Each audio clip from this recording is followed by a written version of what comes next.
Le poisson, qu'est-ce que c'est? Pour moi, ça m'a servi. Ça m'a donné à manger quand j'étais petit par rapport au fait que mon père était marin. Ça m'a permis à moi aussi de vivre. Dans mes veines, c'est de l'eau de mer que j'ai, c'est pas du sang. Donc il fallait que je sois sur l'eau tout le temps. Là, actuellement, je suis en retraite. Bon, j'ai 2 petits bateaux, j'en ai un palais, j'en ai un golfard. C'est la mer, c'est tout. Il faut que je sois sur l'eau. Quand vous dormez, vous vous reposez, mais vous voyez pas tout ce que je vois. La nuit, le ciel, les étoiles, la mer, les dauphins, tout ça, Bon, je veux pas dire les sirènes, parce que... Alors on va dire si il commence à déconner.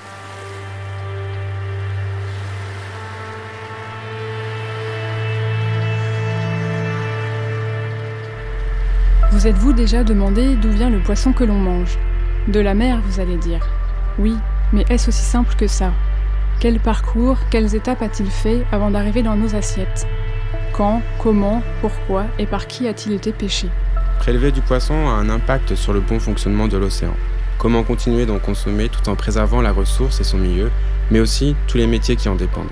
Nous, Léa Charon et Esteban Richard, journalistes et designers plasticiens, avons embarqué sur la goélette Hirondelle durant l'été 2020 dans le cadre de son expédition See the Future pour aller à la rencontre des femmes et hommes qui font vivre aujourd'hui la filière de la pêche en Bretagne. Matelots, patrons de pêche, directeurs de criées, armateurs, marailleurs, poissonniers, restaurateurs, scientifiques, apprentis, consommateurs.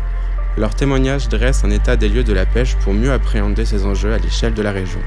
Enfilez vos bottes et embarquez pour une immersion entre fiction et réalité au cœur de la pêche en Bretagne. Prologue.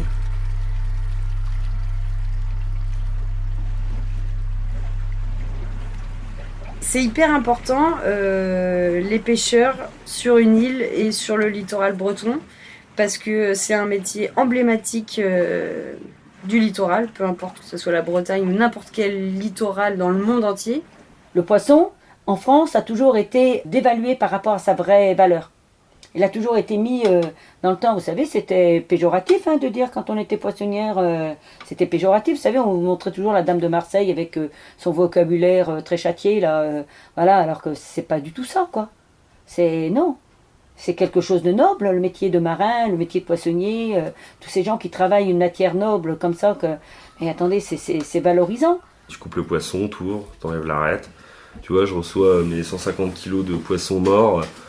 Et c'est quelque chose, quoi. Il y a un moment de tous ces poissons morts, et ça appelle en tout cas à du respect, quoi. Et j'essaye de prendre le temps de tous les regarder, et puis je me dis à chaque fois, putain, c'est vachement beau quand même.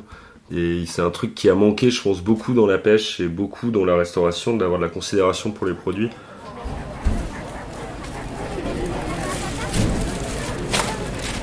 Les rougets, les grondins, c'est combien ça, les grondins? C'est quoi les rougets?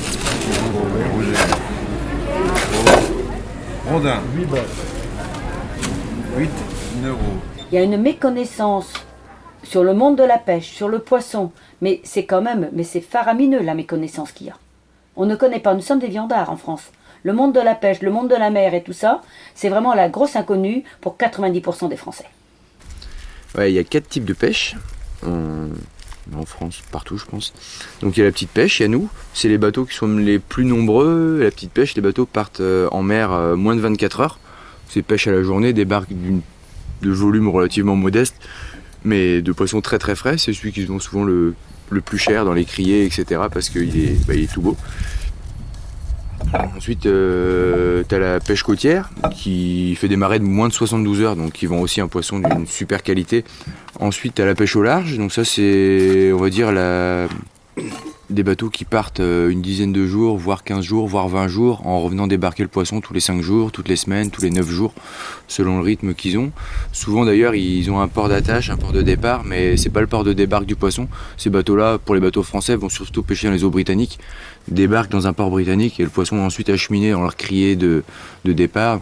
Et la dernière catégorie, c'est la grande pêche. Du coup, ça c'est des bateaux de pêche industrielle, des gros chalutiers qui ciblent principalement le hareng, le maquereau, des poissons qui vivent en très très gros bancs et qui sont souvent des navires-usines qui transforment directement en pulpe, en congelé, en bocaux, à bord le poisson. J'ai l'impression qu'on n'a pas très bonne presse, globalement. On va penser à la pêche industrielle en premier. Pour ceux qui n'ont pas la chance d'aller au marché, ils vont consommer du poisson de grande surface. Les grandes surfaces ont souvent leur propre armement de pêche, avec beaucoup de bateaux, des gros bateaux qui vont très loin, assez loin. C'est des embarquements plutôt longs et douloureux, j'imagine. C'est notre première pêche française, c'est ça qui se passe. La vraie pêche ne suffit pas à nourrir tout le monde aujourd'hui. Et on voit bien, les 3 poissons aujourd'hui les plus vendus en France, pas les 3 poissons, parce qu'il y en a un, c'est pas un poisson, mais c'est le saumon, c'est le cabillaud et la gambasse. Gambasse, c'est de l'élevage, cabillaud, c'est de l'élevage, et puis et l'autre, c'est de l'élevage aussi. Si tu commences à manger n'importe quoi et à prendre des poissons n'importe comment, ça a un vrai impact sur toute une filière, la filière de l'alimentation, et la pêche, comme le maraîchage et comme tout, ça représente des millions et des millions d'emplois, quoi. Si nous, consommateurs, on réfléchit pas à ce qu'on fait et que on mange notre bâton de surémie peinard, cela dit, je vous parle de la pêche industrielle de manière très négative, mais vous voyez, dans ma formation matelot-pont, une bonne partie de mes collègues ont dû se diriger vers ces embarquements-là, vers ces armateurs-là, parce que ce sont eux qui proposent du travail. Donc là, il y a un problème qui est plutôt économique. On a un super métier, mais là, les seuls qui embauchent, ceux qui embauchent le plus, ce sont les gros bateaux qui font pas toujours de la pêche très, très clean. Ouais. C'est que le grand public aimerait bien aimer les pêcheurs, marins toujours, du chérir à la mer, voilà cette image un peu romanesque. Et en même temps, il a de plus en plus cette vision du fait que la pêche, d'une certaine manière, détruit la nature. Et souvent, une des réponses que les individus apportent à ça, c'est de dire « Ah non, mais alors c'est assez simple finalement. Il y a les bons pêcheurs et les mauvais pêcheurs. Les bons pêcheurs, c'est la petite pêche artisanale, et les mauvais, c'est la pêche industrielle. » Et moi, je dis « Faites attention, c'est pas si simple que ça. » Si vous regardez d'un point de vue écologique, il faut vraiment regarder la situation flottille de pêche par flottille de pêche. Tous les poissons ne se pêchent pas au métier de l'hameçon. La lotte, la sole c'est les filets, la lotte c'est le chalut, la langoustine c'est le chalut. C'est pour ça, moi je vais plus trop sur la polémique avec le chalut et tout ça, parce que il faut du poisson pour tout le monde, et tout le monde a le droit de manger du poisson aujourd'hui.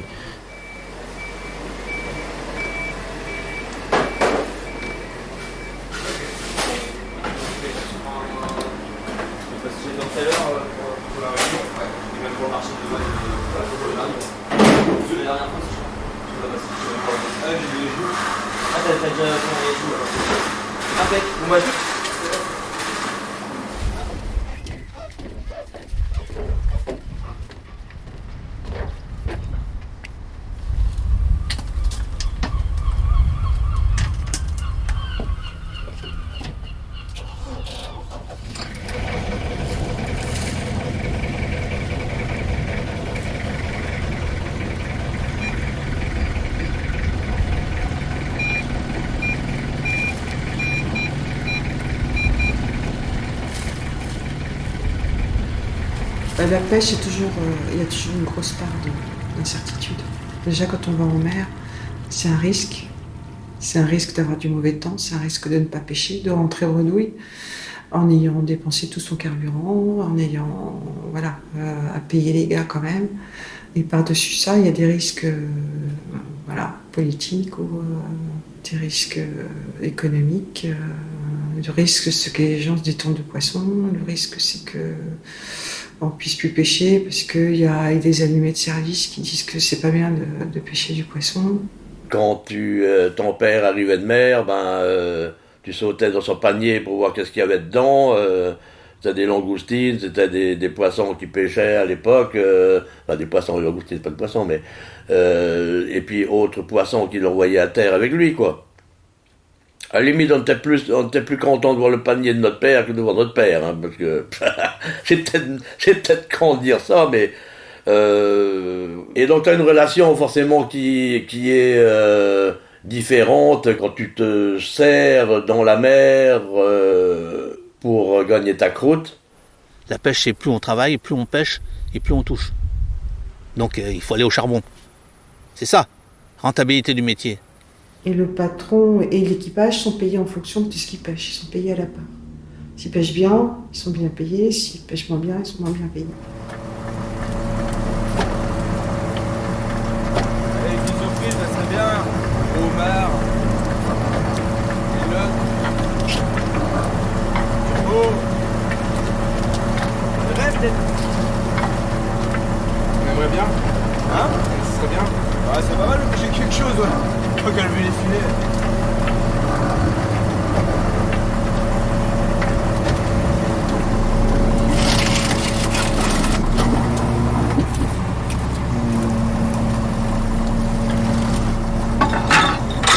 Tout le temps content.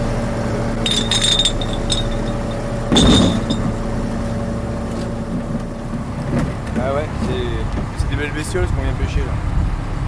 C'est des beaux trucs. C'est marrant, quand on regarde ici, on n'est pas nombreux quand même à faire ce métier-là et malgré tout, il n'y a pas plein.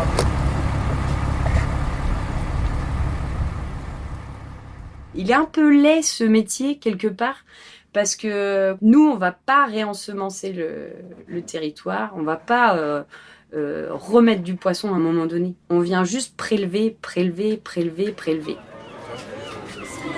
On voit bien qu'il y a des espèces aujourd'hui qui s'en remettent pas. Le cabillaud à Terre-Neuve n'est jamais reparti.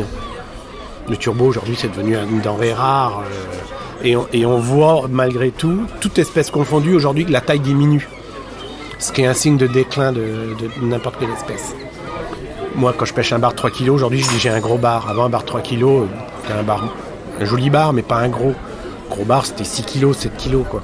La pêche, c'est justement un domaine où le poids du scientifique a depuis très longtemps été très important. Hein, parce que, en fait, très vite, le pêcheur lui-même se rend compte que lorsqu'il pêche, il impacte la ressource, l'abondance des stocks diminue, et s'il n'y a pas une gestion collective de la chose, et ben on court très vite à la catastrophe. On a tous besoin les uns des autres à tous les métiers que nous sommes. Qu'on prenne la pêche au large, qu'on prenne la pêche côtière, qu'on prenne les petits bateaux, qu'on prenne les sardines, qu'on prenne tout. C'est l'ensemble de toute la richesse qu'on apporte, chacun avec nos métiers différents, qui fait la force du mariage et qui fait la force de décrier pourquoi les criées sont là présentes, pour qu'on puisse commercialiser nos produits. Le critère écologique, il n'est pas suffisant pour faire le tri. Et en réalité, il doit s'appliquer à tout le monde. Il doit s'appliquer à tout le monde, aux grands comme aux petits. Là où pour moi il y a vraiment une différence, c'est sur des critères économiques et sociaux. C'est-à-dire que la vraie différence, c'est quand vous vous dites que la pêche, elle sert pas seulement à nous fournir des protéines animales pour nous nourrir, mais elle a aussi, dans un pays comme le nôtre, comme vocation de contribuer à l'équilibre des territoires du littoral. Voilà. C'est particulièrement vrai en Bretagne, mais il y a d'autres régions en France. Ce qui fait vivre le littoral dans plein d'endroits, ce qui fait vivre les ports, c'est l'activité de pêche. Et partout où on a laissé partir l'activité de pêche, il ne s'est pas développé, et souvent, enfin, en dehors des périphéries des grandes villes, très souvent, c'est le désert social, c'est la désespérance, c'est l'abandon, c'est les écoles qui ferment, etc. Donc, on a cette culture en France, et je pense qu'elle est très importante, c'est-à-dire la pêche, elle contribue aussi à cet équilibre des territoires, elle contribue à de l'économique, elle contribue à du social, voire elle contribue à du culturel, à du sociétal, etc. Donc voilà, donc ça, il y a vraiment un choix sociétal sur qu'est-ce qu'on veut faire de la pêche, Mais ça va plus loin que la pêche, parce que la question que ça nous dit derrière, c'est qu'est-ce qu'on fait dans un monde de ressources finies, quoi. Ouais, c'est quand même l'élément le plus important. On est quand même issus de la mer, tous. Hein. Si on est là, c'est ça, notre mère, en fait. Notre mère à tous. Et puis on la maltraite d'une manière abominable.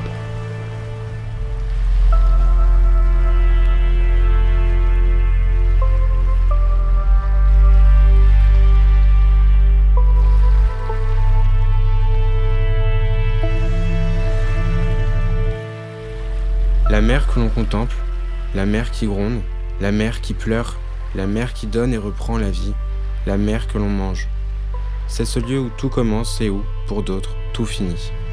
Lieu de travail, terrain de jeu, lit d'amour, de rêve et de crainte. La mer est tout pour les pêcheurs, elle connaît toutes leurs histoires. La nôtre prend naissance en Bretagne et suivra Maxime, jeune pêcheuse qui tentera de faire sa place dans un port en déclin, autrefois réputé comme étant l'un des plus grands ports de pêche bretons. Embarquée depuis peu comme matelot sur un beau-lyncheur pour la pêche à la sardine, elle cherche encore ses marques quand celui-ci, ne pouvant plus faire face à ses frais, se voit contraint d'arrêter ses activités.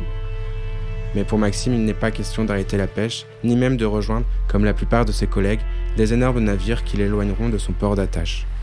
Pour vivre de sa passion et défendre sa vision de la pêche, elle va devoir redoubler d'efforts et d'ingéniosité. À suivre.